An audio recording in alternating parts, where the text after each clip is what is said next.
Hi guys, എല്ലാവരും സുഖമായിട്ടിരിക്കുന്നെന്ന് വിശ്വസിക്കുന്നു. അപ്പോൾ ഇന്നൊരു ബുക്ക് റിവ്യൂ ആയിട്ടാണ് കേട്ടോ ഞാൻ വന്നേക്കുന്നത്. ബുക്ക് റിവ്യൂ എന്ന് പറഞ്ഞാൽ ഈ ബുക്ക് ഞാൻ ആക്ച്വലി കുറേ നാൾക്ക് മുന്നേ വായിച്ചതാണ്. അപ്പം അതിൻ്റെ കുറച്ച് കാര്യങ്ങൾ, അതിൽ നിന്നുള്ള കുറച്ച് കാര്യങ്ങൾ ഇപ്പം പറഞ്ഞാൽ കുറച്ച് റെലവൻ്റ് ആണെന്ന് എനിക്ക് തോന്നി. അതുകൊണ്ടാണ് ഞാൻ ഇന്ന് ഒരു ബുക്ക് റിവ്യൂ എന്നുള്ള രീതിക്ക് ഞാൻ ടോപ്പിക് എടുത്തത്.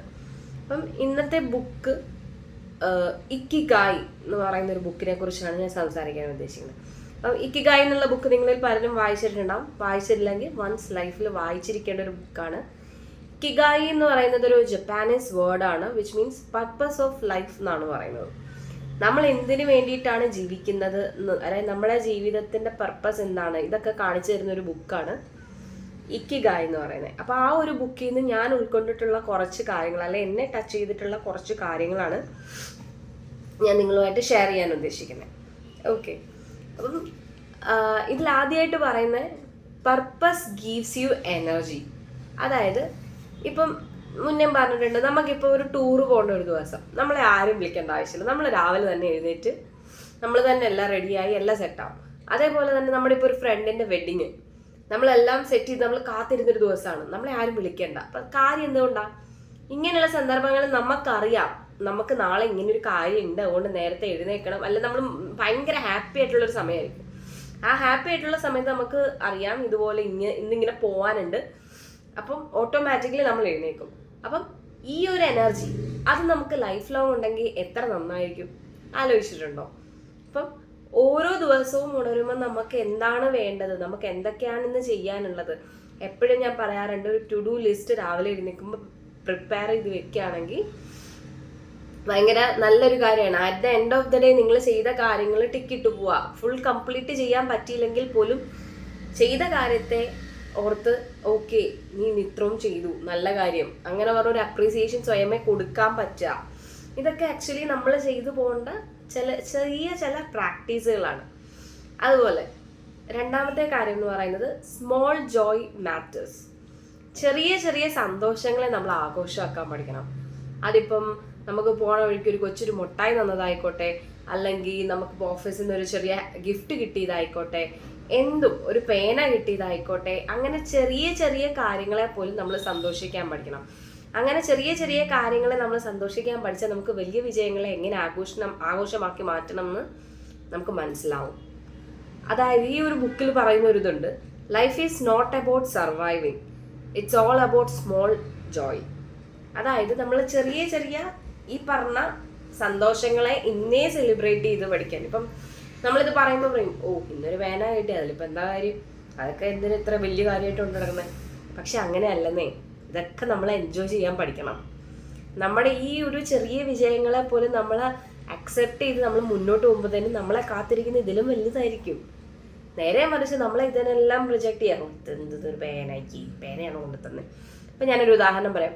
ഈ ക്രിസ്മസ് ട്രെൻഡ് ഒക്കെ ഇടുന്ന സമയത്ത് നമ്മൾ എക്സ്പെക്ട് ചെയ്തിരിക്കും, ഓഹ് എനിക്ക് നല്ല ഗിഫ്റ്റ് കിട്ടണം, എനിക്ക് ഞാൻ മേടിച്ചു കൊടുത്ത പോലെ തന്നെ എനിക്കും കിട്ടണം എന്നൊക്കെ. പക്ഷേ ഞാൻ ഇപ്പോഴും ഓർക്കുന്നുണ്ട്, എനിക്കൊരു 7ാം ക്ലാസ്സിലാണോ, 7ലും അല്ല, അതിലും ചെറിയൊരു ക്ലാസ്സാണ്, 4ലോ 5ലോ അല്ലായിരിക്കും, സ്കൂളിൽ ക്രിസ്മസ് ഫ്രണ്ടിനെ കിട്ടു. അപ്പോൾ ഞാൻ അങ്ങോട്ട് കൊടുത്ത എന്താണെന്ന് എനിക്ക് ഓർമ്മയില്ല. എനിക്ക് അശോക് എന്ന് പറഞ്ഞ കുട്ടിക്കാണ് എൻ്റെ പേര് കിട്ടിയത്. അപ്പോൾ ആ കുട്ടി എനിക്ക് മേടിച്ചു തന്നെന്ന് വെച്ചാൽ അന്നത്തെ കാലത്ത് കുറേ കളറുള്ള കുഞ്ഞു കുഞ്ഞു ക്ലിപ്സ് ഇല്ലേ, അങ്ങനത്തെ ക്ലിപ്പുകൾ, പിന്നെ പല കളറിലുള്ള റിങ്ങിൻ്റെ കമ്മലുകളുണ്ട്, ഇങ്ങനെ ഒരു ഇതുപോലെ ഇരിക്കുന്നത് പല കളറിലുണ്ട്. അതിൻ്റെ കുറേ ഒരു സെറ്റ് എനിക്ക് മേടിച്ചു തന്നു. അപ്പോൾ അത് എൻ്റെ ഒരു ഫ്രണ്ട് കണ്ടിട്ട് വന്നു, അയ്യേ ഈ സാധനമാണോ, ഇത് കൊണ്ട് നീ എന്ത് കാണിക്കാനാ. പക്ഷെ എന്തോ എനിക്ക് അന്ന് അത് ഭയങ്കര സന്തോഷമായിരുന്നു. എനിക്കില്ലായിരുന്നു അങ്ങനെ ഒരു സാധനം. പിന്നെ നമുക്കറിയാം ഇത് കണ്ടിട്ടൊക്കെ ഉണ്ട്, എന്നാൽ പോലും നമുക്ക് ഈ ഒരു ഗിഫ്റ്റ് ഇത്രയുമായിട്ട് കിട്ടുമ്പോഴത്തേനും ഭയങ്കര സന്തോഷമായിരിക്കും. അതേപോലെ ഇപ്പം എനിക്ക് ആ ഗിഫ്റ്റ് കിട്ടുമ്പോൾ ഞാൻ ഉടനെ പറയാം, അയ്യേ ഇതെന്താണ്, ഇതാണോ കൊണ്ടുവന്നത്. ഞാനിങ്ങനെ പറഞ്ഞു കഴിയുമ്പം ഓട്ടോമാറ്റിക്കലി എൻ്റെ ഉള്ളിൽ നെഗറ്റീവ് ആണ്, ഇത് തന്ന ആളുടെ ഉള്ളിലും ഇതുപോലെ കൊടുക്കണ്ടില്ലായിരുന്നു എന്നൊരു തോന്നൽ വരും. അപ്പം ഈവൻ നമുക്ക് എന്ത് ഗിഫ്റ്റും ആയിക്കോട്ടെ, അവരവരുടെ സന്തോഷത്തെ നമുക്ക് മേടിച്ചു തരുന്നതാണ്. അതിനെ നമ്മൾ അക്സെപ്റ്റ് ചെയ്യാൻ പഠിക്കാം, അതിൽ നമ്മൾ സന്തോഷം കണ്ടെത്താൻ പഠിക്കാം. അപ്പം ആ ഒരു ചെറിയ ചെറിയ സന്തോഷങ്ങൾക്ക് നല്ല രീതിയിലുള്ള വാല്യൂ കൊടുക്കുക.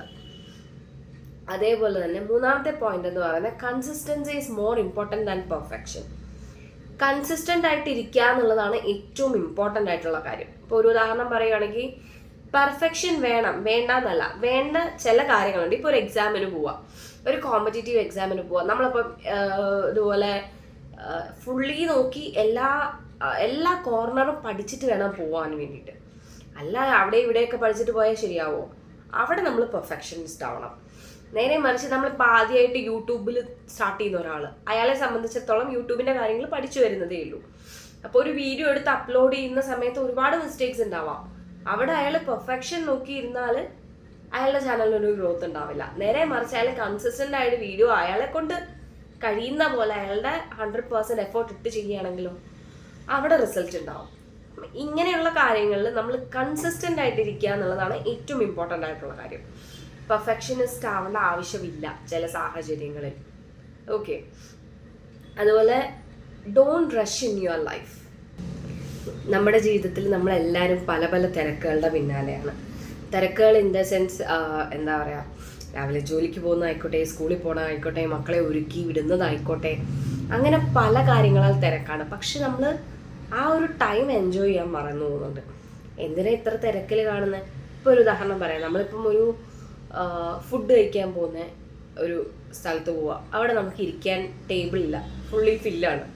ഒരു 5 മിനിറ്റ് നമ്മൾ വെയിറ്റ് ചെയ്യുമ്പോഴത്തേനും നമ്മളങ്ങ് റെസ്റ്റ്ലെസ് ആവുകയാണ്. എന്തുകൊണ്ടാണ് അങ്ങനെ റെസ്റ്റ്ലെസ് ആവേണ്ട ആവശ്യം? അതിൻ്റെ ആവശ്യമില്ല. നമ്മൾ ആ 2 മിനിറ്റ് കൊണ്ട് നമുക്കൊന്നും കിട്ടാനില്ല. എന്നാൽ കുറച്ചൊന്ന് സ്ലോ ആക്കി, ഈ ഒരു സ്ലോ മോർണിംഗ് റുട്ടീനെ കുറിച്ച് ഞാൻ സംസാരിച്ചിട്ടുണ്ടായിരുന്നു. എല്ലാം ഓടിപ്പിടിച്ച് ചെയ്യുന്നതിന് പകരം നമ്മളെല്ലാം ഒന്ന് കാം ആൻഡ് ക്വയറ്റ് ആയിട്ട് ഒന്ന് ഒരു പോയിന്റിൽ നമ്മളൊന്ന് പോസ് ചെയ്ത് പതിയെ നമ്മൾ ചെയ്യുകയാണെങ്കിൽ അതിൽ കുറച്ചും കൂടെ എഫക്റ്റീവ് ആവും. നേരെ മറിച്ച് ഇപ്പം നമുക്ക് 10 മണിക്ക് ഓഫീസിലെത്തണം. 10 മണിക്ക് ഓഫീസിലെത്തണമെങ്കിൽ ഞാൻ 9:30 എഴുന്നേറ്റ് ബാക്കി പരിപാടി ചെയ്യാമെന്നുള്ളതൊക്കെ ഫുൾ റഷായിരിക്കും. നേരെ മറിച്ച് 10 മണിക്ക് പോകണം, ഞാനൊരു 8 മണി അല്ലെങ്കിൽ 7 മണിക്ക് എഴുന്നേറ്റ് ബാക്കി കാര്യങ്ങളെല്ലാം സെറ്റ് ചെയ്തിട്ട് പതിയെ പോവുകയാണെങ്കിൽ അന്നത്തെ ദിവസം നമുക്കൊരു സ്റ്റാർട്ട് കിട്ടും. അല്ലാതെ ഈ പറഞ്ഞ ഓട്ടം ബഹളം കാര്യങ്ങൾക്കൊക്കെ ആണെങ്കിൽ നമുക്ക് ഒരുപാട് അന്നത്തെ ദിവസം തന്നെ നമുക്ക് ഒരുമാതിരി ആയിരിക്കും. അപ്പം അതുകൂടെ നിങ്ങൾ ശ്രദ്ധിക്കുക. ജീവിതത്തിൽ ഒരുപാട് റഷ് എടുക്കേണ്ട ആവശ്യമില്ല.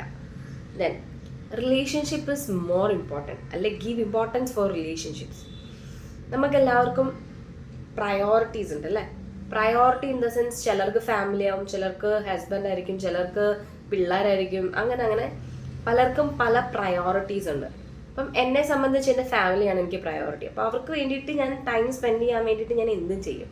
എനിക്ക് കിട്ടുന്ന കുറച്ച് നേരം ഉണ്ടെങ്കിൽ ഞാൻ ഓടിപ്പോവും. ഇപ്പം വോക്കിംഗ് നടത്തുന്നതാണെങ്കിൽ ഒരു ലീവ് കിട്ടിയ ഒറ്റ ദിവസമൊക്കെ ഉണ്ടാവുള്ളൂ, പക്ഷെ ഞാൻ ഓടി വീട്ടിൽ പോകും. അതെന്ന് വെച്ചാൽ എനിക്ക് അവരുടെ കൂടെ സ്പെൻഡ് ചെയ്യാനാണ് കൂടുതൽ ഇഷ്ടം. അവർക്കും അങ്ങനെ തന്നെയാണ്. അപ്പോൾ നമ്മളെങ്ങനെയാണോ നമ്മൾ എപ്പോഴും അങ്ങനെ ഒരു റിലേഷൻഷിപ്പിന് വാല്യൂ കൽപ്പിക്കുന്നവരായിരിക്കണം. ഇപ്പോൾ എത്രയോ പേര് ഫാമിലിയിൽ അച്ഛനും അമ്മയും മക്കളുമായിട്ട് കണക്ഷൻസ് ഒന്നും ഇല്ലാതെ വരുന്നു ഇൻ ദ സെൻസ് പിള്ളേർ ഫോണിലായിരിക്കും, അച്ഛനും അമ്മയും വേറെ എന്തെങ്കിലും കാര്യത്തിലായിരിക്കും, അല്ലെങ്കിൽ സംസാരിക്കാൻ സമയമില്ലാതെ വരുന്നു. ഇങ്ങനെയുള്ള ഒരുപാട് പ്രശ്നങ്ങൾ പല ഫാമിലീസിൽ നടക്കുന്നുണ്ട്. അതുകൊണ്ട് തന്നെ അവർ പേരൻസുമായിട്ടുള്ള ഒരു ബോണ്ട് നഷ്ടപ്പെടുന്നുണ്ട്. അപ്പം ഈ കാര്യങ്ങളൊക്കെ ഒന്ന് നോട്ട് ചെയ്ത് നമ്മുടെ റിലേഷൻഷിപ്പ് അത് ആരോട് എങ്ങനെയാണെന്നുള്ള കാര്യം വ്യക്തമായി തിരിച്ചറിഞ്ഞ് അത് സ്ട്രോങ് ആക്കാൻ നോക്കുക. അവിടെ നമ്മൾ മാക്സിമം നമുക്ക് അച്ഛനും അമ്മയും ഉള്ള കാലമാണ് നമ്മുടെ ഏറ്റവും മനോഹരമായിട്ടുള്ളൊരു കാലം എന്നാണ് പറയുന്നത്. അപ്പം അവരുള്ള സമയത്ത് നമുക്ക് അവരൊക്കെ ആയിട്ട് സംസാരിച്ച് ചേട്ടനും ചേച്ചിയും അച്ഛനും അമ്മയും എല്ലാവരുമായിട്ട് ഒരുമിച്ചിരുന്ന് ഒരു ഭക്ഷണം കഴിക്കുകയോ, നിങ്ങൾ ലാസ്റ്റായിട്ട് അച്ഛൻ്റെ അമ്മയുടെയും ചേച്ചിയുടെയും ചേട്ടൻ്റെയൊക്കെ കൂടി ഇരുന്ന് ഒരുമിച്ചിരുന്ന് ഭക്ഷണം കഴിച്ച് ലാസ്റ്റ് എന്നാണ് ഒന്ന് ആലോചിച്ചിട്ടുണ്ടോ? പോട്ടെ, നിങ്ങൾ എല്ലാവരും കൂടി ഒരുമിച്ചൊരു സിനിമയ്ക്ക് പോയതെന്നാണ്, ഒരുമിച്ചൊന്ന് സംസാരിച്ചിരുന്നത് എന്താണ്, ഒരുമിച്ച് നിന്ന് TV കണ്ടതെന്നാണ്? ഇതൊക്കെ ആലോചിക്കുമ്പോൾ പലർക്കും ചിന്തിക്കണം, അയ്യോ അതെന്നായിരുന്നു ഇങ്ങനെ. പക്ഷേ ഇത് എപ്പോഴെങ്കിലുമൊക്കെ ഒന്ന് നമ്മൾ ചെയ്യുകയാണെങ്കിൽ അവർക്ക് സന്തോഷമാണ്, നമുക്ക് സന്തോഷമാണ്. ഓക്കെ, അപ്പോൾ അടുത്തതായിട്ട് പറയുന്നത് B present in your life. എല്ലാവരും ഇപ്പോഴത്തെ ഈ ഒരു മൊമെൻറ്റിനെ മിസ് ചെയ്യാറുണ്ട്. മൊമെൻറ്റിനെ മിസ് ചെയ്യുക ഇൻ ദ സെൻസ് നമ്മളിരിക്കുമ്പോൾ ഒരു ഗെറ്റ് ടുഗദറിലോ ഒരു ഫ്രണ്ട്സ് ഗ്യാങ്ങിലോ ഇരിക്കുമ്പോൾ ആരെങ്കിലും 1-2 പേര് ഫോണിലായിരിക്കും. സംസാരിക്കുന്നതൊക്കെ കേൾക്കുന്നുണ്ടാവും, പക്ഷെ ഫോണിലായിരിക്കും. അതേപോലെ ചിലർ ഫോൺ വിളിച്ച് വേറെ വഴി കിടക്കുന്നുണ്ടാവും. നമ്മളൊരു ഫോട്ടോ ഒക്കെ എടുക്കാമെന്ന് ഇതേ വരുന്നത് ഇപ്പോൾ വരുന്നത് 5 മിനിറ്റ് ഇത് പറഞ്ഞിട്ട് അങ്ങ് പോകും. അപ്പോൾ അവർ മിസ് ചെയ്യുന്നതെന്ന് പറഞ്ഞാൽ നല്ല നല്ല മെമ്മറീസിൻ്റെ ഭാഗമാവാനാണ്. ആ ഒരു കാര്യങ്ങളാണ് അവർ മിസ് ചെയ്തുകൊണ്ടിരിക്കുന്നത്. പക്ഷെ അവരിത് വിചാരിക്കുന്നില്ല. ഈവൻ ഞാനൊരു ഉദാഹരണം പറയാം. ഇപ്പോൾ എനിക്ക് ഒരിടയ്ക്ക് ഉണ്ടായിരുന്നു, കല്യാണത്തിനൊന്നും പോകാൻ ഇഷ്ടമല്ല, അങ്ങനെ കുറേ ഫങ്ഷൻസ് ആൾ കൂടുന്നിടത്തൊന്നും പോകാൻ ഇഷ്ടമല്ല. അങ്ങനെ ഒരു മൈൻഡ് എനിക്ക് ഇടയ്ക്ക് വന്നായിരുന്നു. പിന്നെ ഞാനിതാന്ന് ആലോചിച്ചപ്പോൾ ഞാൻ വിചാരിച്ചു, എന്തിനാ അതിൻ്റെ ആവശ്യം? ഈ പറഞ്ഞ പോലെ ഇങ്ങനെ എല്ലാത്തിനും ഓടി മാറിയിട്ട് കാര്യമില്ല. നമുക്ക് എന്താ പറയുക, നമ്മുടെ കസിൻസിൻ്റെ അല്ല ഇവരൊക്കെ ആയിട്ടൊന്ന് കാണാൻ പറ്റുന്നൊരു സമയം ഈ പറഞ്ഞ പോലെ കല്യാണമോ അങ്ങനെയൊക്കെ ആയിരിക്കും. അപ്പം അത് മിസ് ചെയ്തിട്ട് എന്ത് കാണിക്കാനാണ്?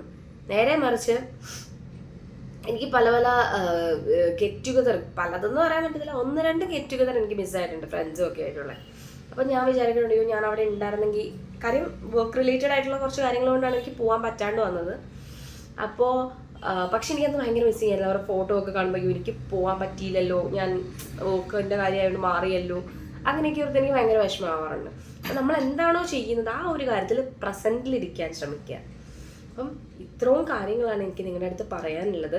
നമ്മൾ ഓരോ ദിവസവും എഴുന്നേൽക്കുമ്പോൾ നമുക്ക് എന്താണ് നമ്മുടെ ഇന്നത്തെ പർപ്പസ് എന്ന് തിരിച്ചറിയുകയാണെങ്കിൽ നമ്മുടെ ലൈഫിനെ കുറച്ചുകൂടെ ബ്യൂട്ടിഫുൾ ആക്കാൻ പറ്റും, നല്ല രീതിക്ക് നമുക്ക് ലൈഫിനെ ലീഡ് ചെയ്യാൻ പറ്റും. ഇനി നിങ്ങൾക്ക് ഇതിലേക്ക് എന്തെങ്കിലും ആഡ് ഓൺ പോയിന്റ്സ് ഉണ്ടെങ്കിൽ കമൻറ്റിൽ രേഖപ്പെടുത്താം. അപ്പോൾ വീഡിയോ ഇഷ്ടമായെന്ന് വിശ്വസിക്കുന്നു. ഇതുപോലത്തെ വീഡിയോസ് ഇഷ്ടമാണെങ്കിൽ ലൈക്കും ഷെയറും സബ്സ്ക്രൈബും ചെയ്യാൻ മറന്നു പോകരുത്. അപ്പോൾ ഇന്നത്തേക്ക് ഇത്രയേ ഉള്ളൂ. ബൈ.